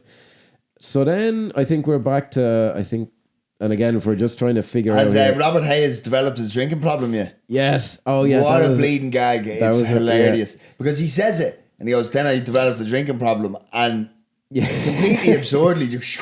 he throws it into his eye. Oh, brilliant. Because that's during the second flashback. And then during the third one is where he's in the hospital. Yeah. And there's some really good gags. What's his problem? He thinks he's Ethel Merman. And then it's Ethel Merman. You'll be swell. You'll be great. Gonna have the whole world on the plate. And she's brilliant as well. But the way she goes, when they give her the injection and she starts going like, yeah. She's playing it like, yeah, she's great. Yeah. And then when he's painting really, this really like detailed painting, and he goes, can I take a 5? Like, I'm really tired. And he's the standing there with his leg over his back. Like.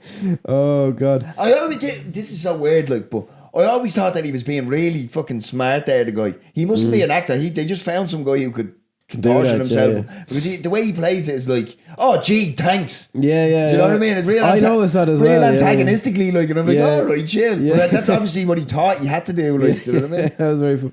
Now, I think we were asked to pick our favourite gags for this, and I know this is an under the radar one, but I think it's the one I've used most in my life is when she goes, oh, I got 6 men killed. 7, George Zip died this morning. He's like, oh.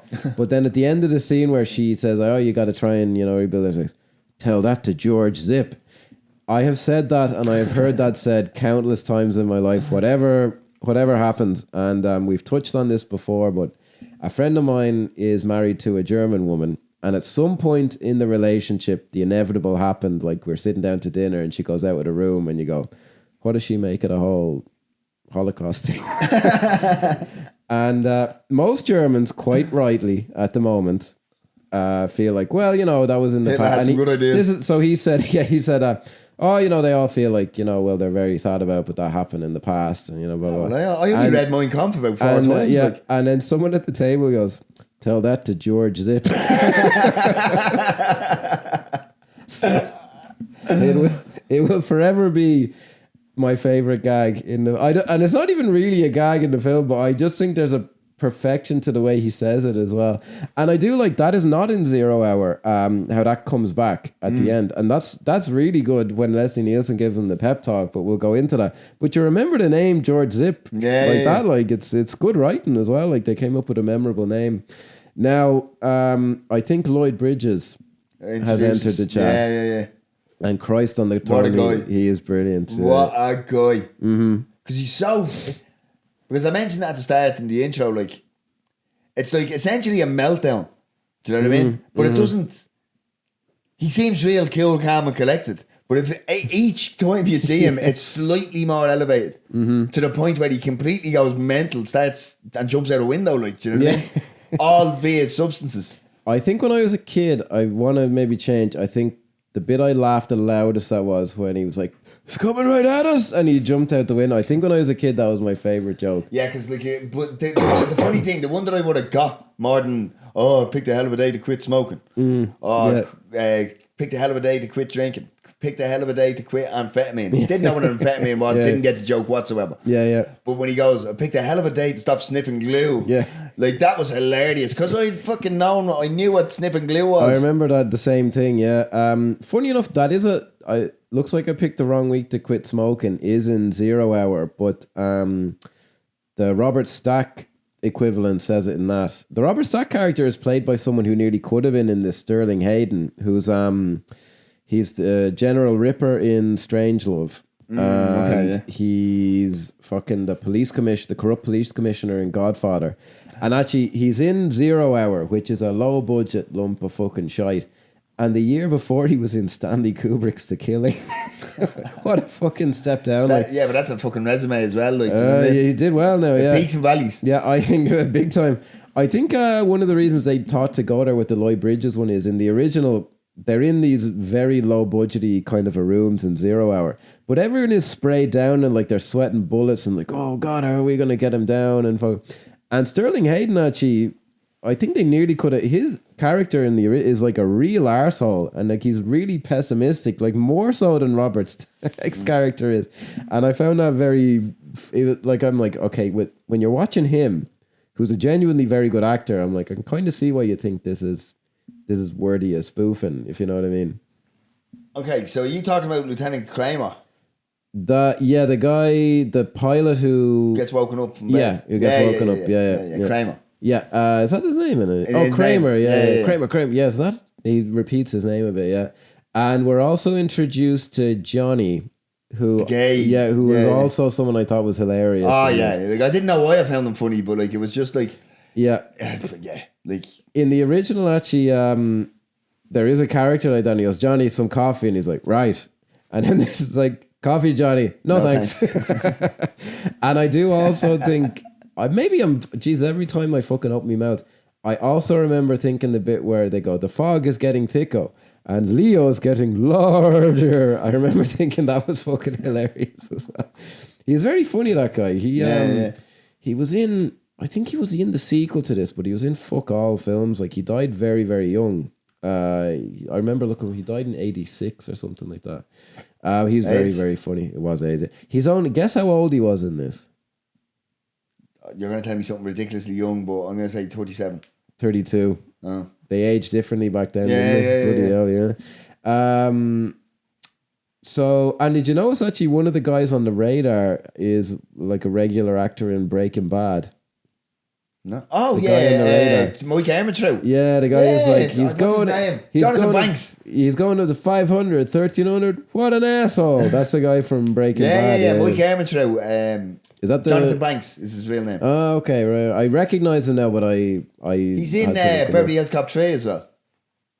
He's either one of the security guards in. I think he's one of the heavies in that or something. I don't know if he's a security guard or he must be. He's one of them. Wally's World or he's whatever. One of those guys. What's it called? A good face. Yeah.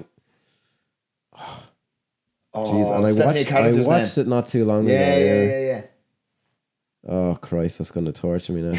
Uncle Dave is the name of the guy who runs the place. Yeah, he's the main mascot guy. Yeah, it's Wally World or something like that, I think. Yeah. Christ, that'll torture me now. What is it? We should just cover Beverly Hills Cop 3. Yeah. Why? The cocaine one. The most fucking middle of the road film ever made, like Beverly Hills Cop 3. Lloyd Bridges is hilarious. Axel Fox. He oh yeah. So it's one of the characters' names. It's something Wally, I want to say, yeah. But Lloyd Bridges, actually, which isn't talked about as much, he went on to a career in a lot of spoof films after this as well. He popped up. He's in Hot Shots 1 and 2. He's very good in both of those. And then he was in like Wonder World. Wonder World. Yeah. Fuck's sake. You're my Wonder World. Sorry. Fuck, where was it? Oh, he's in one called Jane Austen's Mafia, which was terrible. It was one of those mid-90s shite ones. That sounds fucking recognisable, the name. Yeah, you probably would have been on TV a bit or something that was awful. Jay Moore was in it. He was like the main guy in it. Jay Moore used to be good. Do you know Polly? Did you ever see Polly? No. The one about the bird? No, I don't think so. It's like a budgie or something, he can talk. Is that Jay Moore did the voice or something? No, Jay Moore's in it. He's the bad guy in it. Oh, he Christ. kidnaps him. Yeah. I don't know if the board can talk. Let me know. Yeah.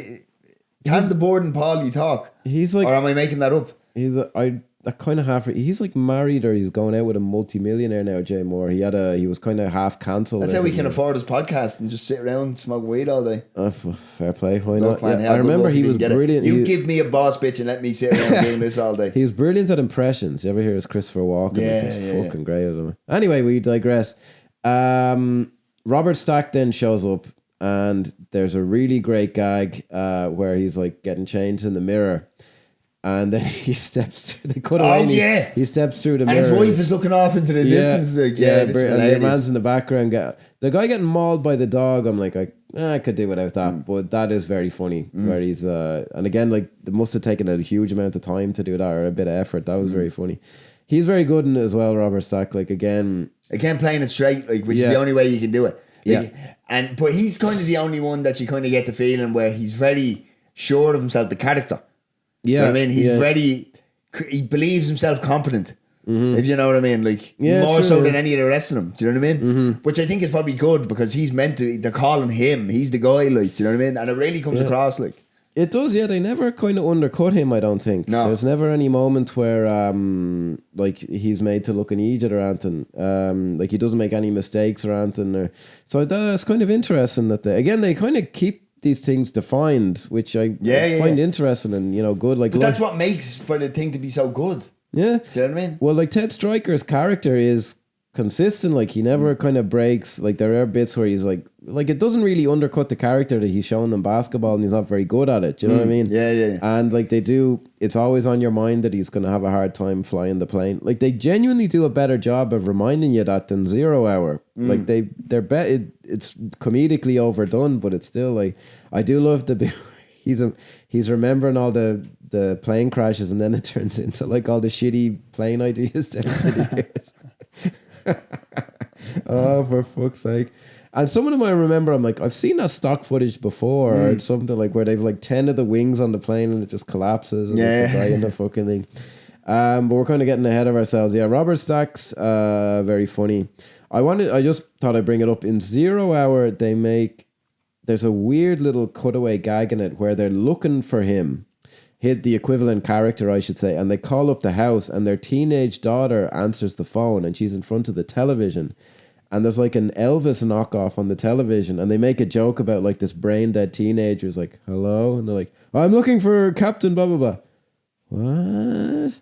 And they've this really shitty Elvis knockoff on the TV and his voice isn't synced to the song that they're doing. And you have to kind of see it to get it, but I'm like, oh, gee, why are they spending so much time on this? And the film's actually shorter than Airplane, so I think that's why they're... Which is only an hour and 28 minutes with credits. Yeah, they're padding it out. And they do have a bit... If you wonder why his wife shows up, the pilot's wife shows up later, they have the gag with the horse, which we can talk about. That is in 0 Hour for like no reason. It's equally pointless in 0 Hour. Like but she's obviously not in bed with a horse in 0 Hour. She's not in bed with a horse. No, I was watching for like, is she in bed having an affair with someone? And no, she wakes up in it was 1957. It looked to me like a single bed. Anyway, maybe they're on the outs or she's a beard. Or maybe the Hays Codes made them have separate beds. Who's to say? Yeah. Or I don't know. But I was waiting for something like that to happen, and no, it just happens in Airplane for no fucking reason. The best thing about the horse in the bed is that it is never once even alluded to, or she just says leave through the back door. We're looking there at this horse. He was like looking back at your woman, like he's like, and he's huffing and puffing and everything. It's hilarious. I am just wondering what whatever 7-year-old me made of that, and it was like, what? Although fucking 42-year-old me is like, what the fuck is wrong with these guys? What the fuck is that? And this is a 42-year-old who's seeing Mr. Hands now. And do you know what I mean? We'll be right back. So then we're coming. No comment. Yeah, absolutely no comment. It was Mr. Hands. We missed out a lot on how funny Leslie Nielsen is, because he gets a lot of good back and forth, and where we'd be remiss if we didn't mention it's a whole different kind of flying altogether. It's a whole different kind of flying altogether. He does say that in 0 Hour. He does say it exactly like that, kind of awkwardly, and they just don't say it back to him. But it is just taken from that. And geez, what are so? Because doesn't Leslie Nielsen say? Oh, he's the one who says, "And don't call me Shirley." And there's a few. Surely you can't be serious. Yeah. Yes, I am. Don't call me Shirley. That has to be with the most famous one. Yeah, I think so. And no, you're right. Yeah, it is because it's a direct quote. I think the other one that's famous is there's a problem in the cockpit. What is it? It's a big room at the front of the building where the pilots are. But that's not important right now. But that changes every time, where Shirley is exactly the same. Yeah, I think is that one of the famous ones that ends up on all the top 100 quotes, actually. I'm fairly sure, yeah. Because, I mean, this is like one of them things where if you haven't seen the film, you know what it is. Like, even if you don't know the context of it, you picture Leslie Nielsen delivering it. Like, it's just one of them. Imagine, like, writing something like that just lives forever. Like, I know, it'd be brilliant. Now, we alluded to it before, but the automatic pilot, which is a very funny gag and has a very funny blowjob gag as well, I might add, which again, 7-year-old me did not get. So, why doesn't Leslie Nielsen just go over and help her out? Or whatever. Why does he look so shocked? Yeah. Otto, he's called. And the design is very, very funny. And my mum thought it was funny anyway.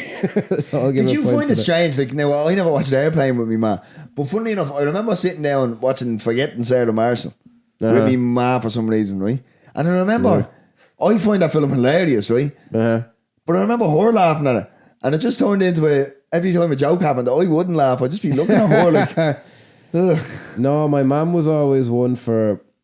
I just kind of stopped watching stuff with her. I remember watching Grosse Point Blank with her at one point, and she's like, "What's going on?" And I'm like, "He's a hitman. Who's the other guy?" He's another hitman, and he wants to start a union for hitmen, and he wants him to. Oh, that's crazy! I'm like, it's a fucking comedy. Just shut the fuck up, Jesus Christ! Get out! Yeah, like, oh gee, she's not built. I remember one time though, this old lad used to call over to the house, who was a friend of me dad's, and he'd have been. I'm glad you said a friend of me dad. The way you said that. No, geez. Uncle Jerry used to come over. No, they'd sit down in the conservatory watching fucking complete shite. But Heat had been on the night before. Until Seamus went to bed. Oh no, I was keeping an eye on things now. Heat had been on the night before, and I heard them both go like, "Do you see that one last night? The Heat. Oh God, it was awful violent." And then there was like a pause, and they go, "But I was a bit sad at the end." Like, so I actually watched it. That's called watching a movie. Yeah. That's a really good one. Like, and feeling different emotions as you watch it. Like, geez, but like it was as if like, oh sure, you wouldn't have expected that. Now, I feel well, it's one of the most famous films ever made. Like, but the way when you were talking about your parents, especially, the way I imagine them is like something out of the field. Like, do you know what I mean? On horse, they don't talk to each other, but on horse-drawn carriage. Yeah, but they just say statements. These hands haven't spoken to each other in 40 years. That's the feeling. Like, yeah, I don't know why. They weren't like they just sit down watching the fucking television in the conservative, and I'd stay as far the fuck away from them as I could because I was like, oh Jesus. I remember they were watching Ransom one night, you know, the Mel Gibson thing. Yeah. And for some reason, my mom knew how it would finish, and then she decided, and he's like, do you know what he's going to do now? He's going to kill them all and get the kid back. And my dad went fucking ballistic. He's like, oh, why'd you tell me that? Jesus. And she was like, oh, I just wanted. I was like, why didn't you tell him? Like, sure, that's the whole fucking point of the movie. Yeah, but to be fair, like, that's just a good guess. No, she knew, you see, that was it. Oh, she knew already? No, she wasn't going like, do you know what I think will happen? Fucking she bitch. was like, oh, do you know what happens next? And then she'd do that. That's terrible. Why? Because she wanted to turn it off? Do you know what? I wasn't quite in the room, so maybe she just guessed, because I remember watching Die Hard with her, Die Hard 2. He goes, are they the bad guys, Seamus? I'm like, no, they're like the army guys. And then, of course, it turns out they are the fucking bad guys. And you knew this at the time? I didn't know, actually. You watched it with her? It was so early. Okay, I think I had to go to bed. I didn't finish watching it. It must have been on very late. And then I think we were recording. She was like, oh, they were the bad guys. They killed the guy. They cut his throat. And like, so maybe she just guessed, but I want to say that she knew because my dad went fucking bananas. Anyway, why do we get on? Oh yeah, so I wouldn't take her advice on watching. I can't even watch football matches with her, like, because she'd be like, oh God, they're going to lose. It's like, it's literally a minute into the game. Like, would you shut the fuck up? Oh, the other team doesn't have the ball. Yeah. Oh, what a tragedy. How do we get on to that? Anyway, we're not doing justice how funny Leslie Nielsen is. No. It's very, very funny. I do like, again, and this is an addition to the ostensibly straight film, where Robert Hayes like just leaves the cockpit and he's like, I can't do it. I just can't, stick in the automatic pilot. And then Leslie Nielsen gives a completely straight rendition of a ridiculous story of like, the only gag in it is that it's completely implausible that he met George Zipp. But I do like the way he says, and they'd win just one for the zipper. And I remember thinking that was very funny for the Gipper. Yeah. Oh, it is. Yeah. Shit. Yeah, I've never seen that film. I've never seen it either, but that's famous. Yeah, is that Newt Rockney or is that a different one? Oh, I don't know. It's Reagan, isn't it? Fuck is it? I think you're right. It is Reagan. These are like, what's that one? That's what they used to call him, the Gipper. Yeah, that's right. Yeah. I can't think. He's your president, man. It's just because I'm a conservative. I know there's a bunch of films. There are genuinely a few films in the States that I think are very well thought of that we don't really know. It doesn't translate. That Christmas Story one, I wouldn't know fuck all Christmas about. Story? Yeah, it's this huge Christmas movie over there about a kid wants a BB gun, and it's not famous nearly at all outside of the US. I don't know. And then there's one called Newt Rockney, All American. Which is a really old film, but I think they're very familiar with it. And I think it's a Ronald Reagan one. I think you're right, yeah. But just the way he says it is just very funny. And it's a funny name, like George Zipp, And but even Robert Hayes, but the way Robert Hayes' response to it is like, it's like, it's just something genuine about it, like, do you know what I mean? No, like, dramatically it works. Like, it kind of G's him up to go in there, but like, there's something just kind of ridiculous. And the way they play that, it is just, again, that's kind of riding that line of pushing the melodrama, which is very, very funny. So then he goes in and again, topping 0 Hour, a low budget Canadian film apparently from 1957. He manages to land the plane and this is where I'm almost sure, I can't remember if I brought it up on camera or off camera, but I'm going to say it again. this could be the point in the film where it gets all dramatic and oh no, they're not going to make it. At no point the hilarity going on because he's pissing sweat. He go left, go right. Oh no, pull up. You're going like Kramer's reaction to it all is like you couldn't even he's fucking king shit. He knows how to land the plane, but even he starts panicking. Fucking Lloyd Bridges jumps out the fucking window. Oh no, it's coming right at us. That is fucking. And the fact nobody turns and goes like, "What the fuck?" It's just no one gives a shit. Yeah. And the whole thing, the woo, hits the deck, and it just completely negates any chance for you to go, "Oh, the dramatic. This is the dramatic part." And it's so well done because you don't want that. The way this is structured is a laughing minute. Do you know what I mean? It never needs that. Like Judd Apatow thing of there needs to be an emotional, dramatic gut punch here at some stage to let you know you're watching an adult film. Do you know what I mean? And it just fucking I loved when this fucking lands and the funniest thing is like and he's pissing sweat out of his fucking head. It's fucking hilarious. How do they do that? Like they must have just had like a tap I was thinking, on a wig they have it on the headphones or something. That's what I was saying. But it is, and the way he's like he kind of wipes it off. And funny enough, in 0 Hour, the exact same thing happens. The fucking wheels come off the yoke, and it's a model like, but it's sliding along, and I'm like, sure, that fucking killed them all, you daft cunts. Like that literally catch fire immediately. Actually 0 Hour now, if they'd have amped it up a bit, it's a good premise to be fair for like a film, but they hadn't the budget to do that, or I think even in the 50s the technology. But it's so ridiculous. Like it's actually nearly funnier in 0 Hour when the fucking wheels come off because it's kind of meant to be serious. But they did just ape it like perfectly. Like it is nearly a shot for shot, except it's just amped up. And that was another thing. The second to the "Tell That to George Zip" thing that I quoted was just randomly walking in, opening a door and saying, "I'd just like to tell you both, good luck. We're all counting on you." And that happens, 3 times? Yeah, he does it. He does it beforehand, he does it in the middle of it, and then he does it when they land. But like you look at that and you go, that should imagine reading that. Yeah, what is the? But like there is a logic to it. You just like he's kind of stuck on a loop, or like there's something mad going on, and your brain just knows it's funny. Do you know what I mean? And I wonder, did they just say, "Well, this is in 0 Hour," and then like, do you know it'd be funny though if he did it again? That'd be funny. And you know what's even funnier if he? And I was wondering, did it happen during the credits? But no, it doesn't. I kind of fantasize that. But he just opens the door and a black screen. That actually hilarious. You know about the after the credits guy, do you? Oh, we'll get there. Okay. Then essentially it is kind of actually. I did want to say there's line for line the same character goes. I'll tell you, Stryker, that was probably the worst landing in the history of this airport. But I tell you what, there's a lot of us here who'd like to buy a beer and shake your hand. That is exactly the same line delivered in exactly the same 1950s kind of a way in both films. He is very 50s Kramer, isn't he? Like he is. Plays him that way. If you watch Sterling Hayden, he plays it like nearly more. Like if they'd have just put Sterling Hayden in it doing the same performance, it might. I love Robert Stack in this, but I'm like that might have actually been a little funnier or something. And then like that's because they get off the plane then, and then it cuts back to the cockpit, and he's still talking. Like he goes, something ridiculous. Like, oh yeah, I remember when I was a boy or something. Like he's going into some spiel. That's very funny. Yeah. And then Otto, the automatic pilot's back in there, and I remember thinking like, what's up with his eye? And then he does the wing.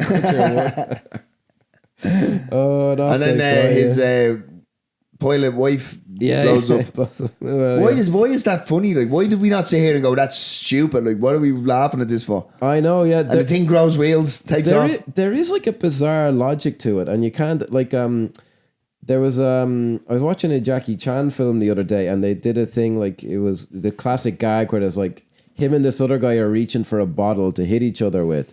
And like he grabs it, the guy grabs it, grab another, grab it. And there is like a logic and a rhythm to it, and that your brain kind of understands, but you can't quite put into words. And it's kind of the same thing. Like you're just like, well, we were introduced to him, and he got blown by one Julie Haggerty or whatever. So it kind of makes sense that that's there. And then that's kind of funny that they can fly the plane off, even though it makes no logical sense. There's kind of a gag to it. And then again, just a contrast with 0 Hour, so I didn't waste my time watching it. 0 Hour just ends when they leave the cockpit, and it immediately just Really? the end. You don't see outside the plane, right? No, yeah, you see them. Yeah, no, you don't see them. It's funny how they took so long to get into it in 0 Hour and then just leave at the end of it. I know, yeah. Whereas Airplane didn't do the same thing, but and also leaves breathing room at the end of it. Like. Yeah, I think it was like I want to say it was a very low budget film, and it just occurred to me I don't want to finish the podcast without mentioning it. The shit hits the fan joke. Oh yeah, and then the That's shit pretty hits class. the Yeah, like then the shit's gonna hit. The way he says it, oh fuck me. Now the after the credits gag. Go on, yeah. Is the credits rolls at the end. It cuts back to the guy in the taxi. He looks at his watch and he says, "All right, I'll give him 20 more minutes, but then I'm out of here." All while is fucking Yes, fare must be at 25k now or God something. knows what the fuck it is, yeah. That is it from beginning to end. I'm sure there's a million gags that we missed because tell there's us so what many we great missed. ones. Yeah. What's your favourite gag, Kieran? Mine is the one like during when the press is all like about the plane crashing and just the counterpoint where it's like your man says like you know, oh, they bought their tickets, they knew what they were getting into. I said, let them crash. Yeah. I say let them crash. The way he looks into the camera is like, I say, let him crash. That is a good choice. That's a solid choice. That's a great show. Because Yeah. we completely glossed over that. That's Yeah. a fucking It was a real counterpoint. thing at the time, I think on one of the American channels was like No, but that's it. That's right, yeah. But like it's like we like not to make a joke out of a bad situation, but we had like a George Floyd situation down on Henry Street not too long ago in this country, right? And like he like that's what people are like. They're like, he's a shoplifter. Yeah. let him choke. I say. Yeah, and actually, in the same little montage, it's very funny. And again, sometimes like the joke is funny, and then sometimes it's the execution because they have all the people in different languages, and then if the guy beating it on the drum. But what makes it funny is they do the thing where he's look, and then he turns to another camera, and he starts to. I'm like, that's very funny, and just for the timing of it. I love the gag where they just cut randomly to the nun talking to the jive talkers, which we need to go on. And like she's in the middle of it, she's like, R-E-S-P-E-C-T, fine. And you're like, oh, but there's something about how like strenuous she is. She's like, oh fuck, I better try and amuse this poor guy. We didn't mention him enough. The Jive guys. yeah, when no, because one of the funniest because he goes, oh, don't worry, I speak jive. yeah, And one of the like that is up there with my favourite gags. yeah, Because it's just hilarious. Because your woman is such a good actress like that. She's just like, and she sounds. It doesn't sound like it's not like she's speaking Cantonese, and we don't know whether she's doing it well or not. Yeah. It sounds like she's doing it exactly the way they do it, and it's like they keep the gag of it. It is like it's a foreign language, and she just sounds like she speaks And I know Spanish. and even the fact when they're sitting down speaking jive, and it's like it's the white people translation along the bottom of the screen. Yeah. Fucking hilarious. Like. Well, I remember when I was a kid thinking it was funny, but then me and my cousin, when he goes at the end, like shit, we just thought that was funny. Shit. I love, and actually another line that I say a lot is when he goes like, she goes like, "You just hang loose, blood," and he goes like, "My mama didn't raise no fool, I dug her rap." I still say that every now and then when like a mate of mine's explaining something about computers or something, and I'm like, "Oh, my mama didn't raise no fool, I dug her rap." Oh Jesus! No, they just like that instinct to just cast real people. So, sorry, to cast real proper actors and just tell them, no. Trust me. Just say it as the scene is you speak Spanish or French and you just fucking play it like that. And the way she walks away going like, Chump don't want the help, Chump don't get the help. I think she was kind of a known actress or something. I don't know myself. Yeah, No. she just had that kind of gravitas to it, yeah. Did you have an all-time, like a number one favourite gag from it? We discussed it, but I have got to be honest. The one that sticks out every time I think of this film is when he turns to the camera and goes, "What a pisser!" Like out straight, like that's the like out of everything. Because I mean, obviously you have the touched on it, the "Don't Call Me Shirley" and the autopilot fucking gag, the balloon guy. But that's the one when if I close my eyes now and think of Airplane, That's the one. It's Robert Hayes looking at the camera and going, "What a pisser!" Like, Yeah. because what else do you do in that moment? Like, he's at the going there. He's been planning this whole thing in his taxi all the way there, and he gets there and he thinks it's gonna work, and she just goes, "I don't respect you." Yeah. And Well, it's it's like- such a horrible thing to hear. Like, but no, you're right. That is legitimately like there's bigger gags, but I laughed out loud when it 100%. happened. I still laugh out loud at that. Like the "Don't Call Me Shirley" thing, I don't laugh at anymore. Do you know what I mean? Yeah. Whereas that still gets me. Well, there's something weirdly like unexpected, or you're like kind of like, oh, But and then he says it, and you're like, oh, nice. Because, and especially because at the time, because I got such a buzz out of not being able to understand. Like, why is he looking at the camera? Like, that's not what's done here. Like, do you know what I mean? Yeah, it's little things like that, and I like I've kind of gone through like 20 things I said were great, but we talked about it, but where they're all like looking at each other and smiling when she starts singing the song, I'm like, everyone just nails it. Like, and you brought it up, but the two pilots and then the navigator, like perfect time, and he's like, looks right at the camera, brilliant stuff. Great And what a performances, performance really. of River to Jordan or whatever. She sings it Very very, good, well. yeah. Yeah. She's a great voice on her. Yeah, I want to say actually I did look her up, but she never did anything else. Like I think she might have been on kind of TV shows that didn't really make it over here or whatever. But no, they're all there's not a bad performance in it. They're all very good. I suppose we've kind of already done it in regards to gags. But what would be our non-subversible units? Ooh, It's a tough one. Because there's obvious ones, and then there's... I think you'd have to just say like, yeah, Jesus. I think the whole thing, but I suppose Leslie Nielsen kind of comes to mind. Like, there's something about him that stands out. I think you kind of touched on it, but I'd say the ensemble of everybody working in unison to play this straight. Yeah. And a lot of just real kind of, or what seems like real actors. Like, these guys are traditionalists. Like, I bet you them Joy fellas are like fucking Shakespearean or something. Like, you Probably, wouldn't be surprised. Like, and I think that's what I'll always remember is the fact that everybody's pulling in the same direction, or at least being dragged in the same direction by Zaz. Do you know what I mean? Good shout, I'd say. Yeah, like even I think of like Lloyd Bridges, and he's like, "It's coming right at us." It's right in that perfect line of it's obviously hilarious. But, and but slightly OTT. even the fact that he's being a bit OTT with that one, it's because he's just sniffed glue and he's whacked out of it. Like, No, but it isn't like, I can just imagine it like someone who thinks they're funny trying to make it funny, but he does play it like fairly straight with just that slight exaggeration. So like some of it is that they're real actors, but some of it is they chose the right guys. So it's like I'm sure Daniel Day-Lewis would do it and he'd be like, "Oh, fucking pump the brakes there, man. Like, you're a bit too intense here." Like, geez. Like, do you ever see it's an Adam Sandler film, Mr. Deeds, and now her part was at the risk of being overly woke, sometimes the female characters in Adam Sandler films are a bit underwritten. But Winona Ryder in Mr. Deeds is like, you're like, whoa, this is too intense. Like it nearly kind of ruins the film, because there's a scene there where she's like crying and she's really like she's a great actress, like, but I'm like, this is a little weird, isn't it? Like, and it's not funny, like it's just kind of off. Whereas in this, everyone's like perfect. Yeah. Like just and again, that's the actors, but it's also, as you say, the direction. So I think top marks there. I'm gonna say, because apparently one of my pluses on this is I always question my own judgments. My heart 100% says 5 out of 5. Somewhere in my head, I'm like, I don't know if it actually is, but I can't give it any less than a 5 out of 5. I agree. Yeah, I think if you're going to give any spoof film a 5, it has to be this one. Yeah, This is like the benchmark. This is like, it is. Yeah, just about everything, even the really fucking... See, the problem is, right, you look at Top Secret, you look at Hot Shots, you look at Loaded Weapon, you look at even the Scary Movie. They were aping this.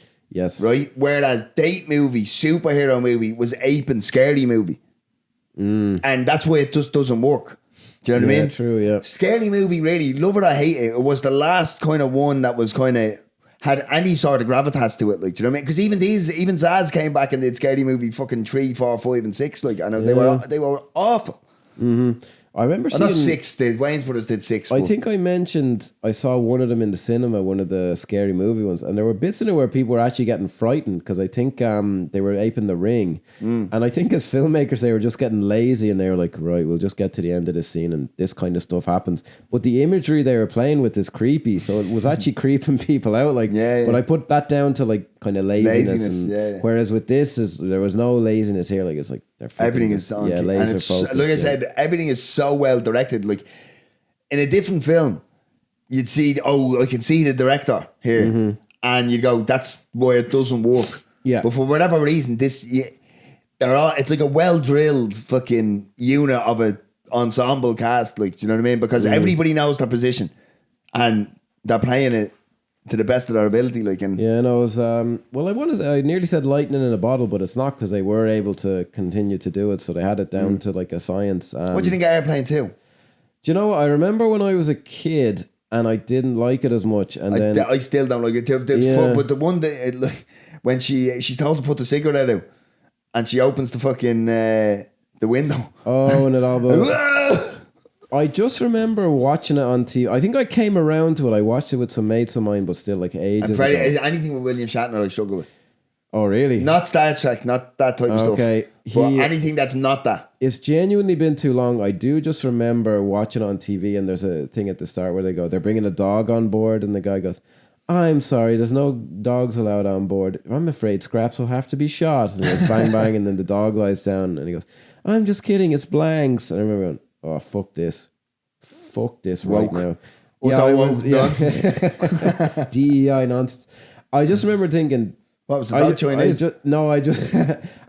for fuck's sake, I just remember getting a vibe of like, this isn't right. This isn't Airplane. This isn't the Airplane I remember. Because there's no gag like that. Young me was not impressed Yeah. as I sat down and ordered a 3-in-1 off Do him. you know, when I rewatched it, even when I rewatched it and I was a little fonder on it, even I was still like, that's a really shite joke. Yeah, But, like even the whole thing where they get to the sun and just turn around. It's not good. I honestly don't remember it that well now. No, do you know what spoof I really don't like? And people seem to. I fucking hate Spaceballs. I think it's the greatest load of shit.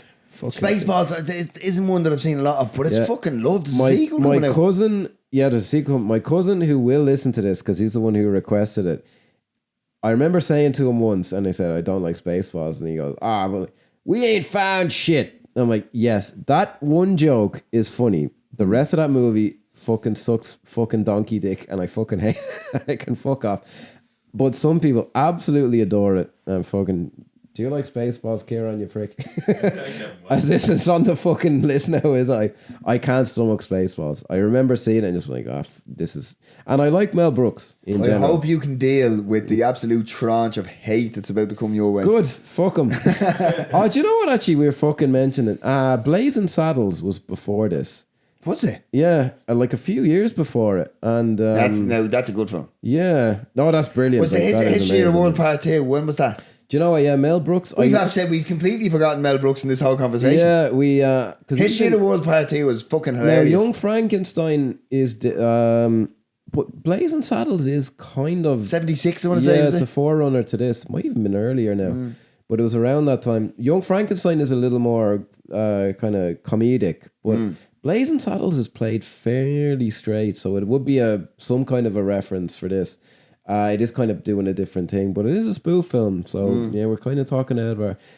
I don't know, there's The something Inquisition. about this. Do you know Have you seen any of the airport films that this is... No, but I did find a lot of, like, there's Airplane 2025. There's like What? What's the name of it? Airplane Mode. Oh, Christ. Starting Logan Paul of all people. No, in the 90s on TV all the time, they'd show like those airport films. They were huge in the 70s. They made like 5 or 6 of them. And I remember one of them is Sonny Bono, Cher, who was enjoying another renaissance. Her husband was like a mad bomber on it. Yeah, And but he is blew he not himself not up. Airplane 2? Yeah, he actually, you're right. He played himself in that. And Was he was that what? He was directly spoofing Himself? a straight film. Yeah, yeah. He's like, he's on the plane like clutching the bag and like, Yeah, can I yeah, take yeah. that back? No. And then he blows himself up. Yeah, yeah. Those ensemble cast kind of disaster films were huge in the 70s. And I don't know that I ever sat down and watched one from beginning to end, but they'd be on TV all the time. So hang on, just so we have this straight. Yeah. Sonny Bono was in something called The Airport, playing a guy who brings a briefcase bomb onto a plane. Yeah. And then he spoofs it in Airplane 2. his own role in Airplane 2. I'd forgotten about that. It is ages since I saw it, yeah. And it's a great Eminem one said, hitting, I can't remember. I fucked it up. Hitting tree is harder than Sonny Bono. Oh no. He referenced like Sonny Bono more than once. He must have thought that was particularly funny. He always has. It's like, Poor but guy. he tends to pick someone. Yeah. And every now and again, like it was not Kylie Jenner. Oh, you're asking the wrong man. I don't know. I know her old name, but I don't want to say it. Oh, fuck.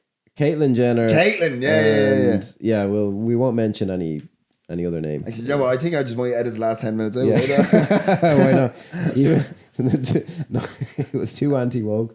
On that bombshell, you suggested this, but it was ratified by the fact that my cousin Jason, who may or may not have listened to the end, had mentioned it. So thank you, Jason. Yes, thank One you. of our most loyal listeners. He listens to us legit while doing farm work. Come on. So thank you, Jason. Show us your hand. Yeah. And yeah, I don't like Spaceballs at all. And actually, just also, I just thought I'd mention that. I'll bitterly regret saying that soon. we it'll be like the time I was put a little sales pattern into a video. Do you remember that? Oh yeah. And I got absolutely lit a bit. Yeah. Oh my god. Anyway. I don't think it's funny though, AJ. Do you know what's an amazing spoof film? Spy Hard. Oh, Great. yeah. That's rage bait. I don't actually think that. Next week's episode. Next week's episode. Spy Hard, yeah. The classic Spy Hard, which but is, we which tried is to better go. than Spaceballs. We went through as many gags as possible. But let us know, did we miss any? Like, because we definitely did. Like, Yeah, do you know what I mean? yeah. We tried to tick every box, like a DEI hire. Like, do you know what I mean? But I don't think we got there in the end. We're not going to win an Oscar. Can't tick every box. No, unless. Well, tell that to George Zip. What a way to leave it. Peace out. Spotify, Instagram, Facebook. See, you fucked it up now.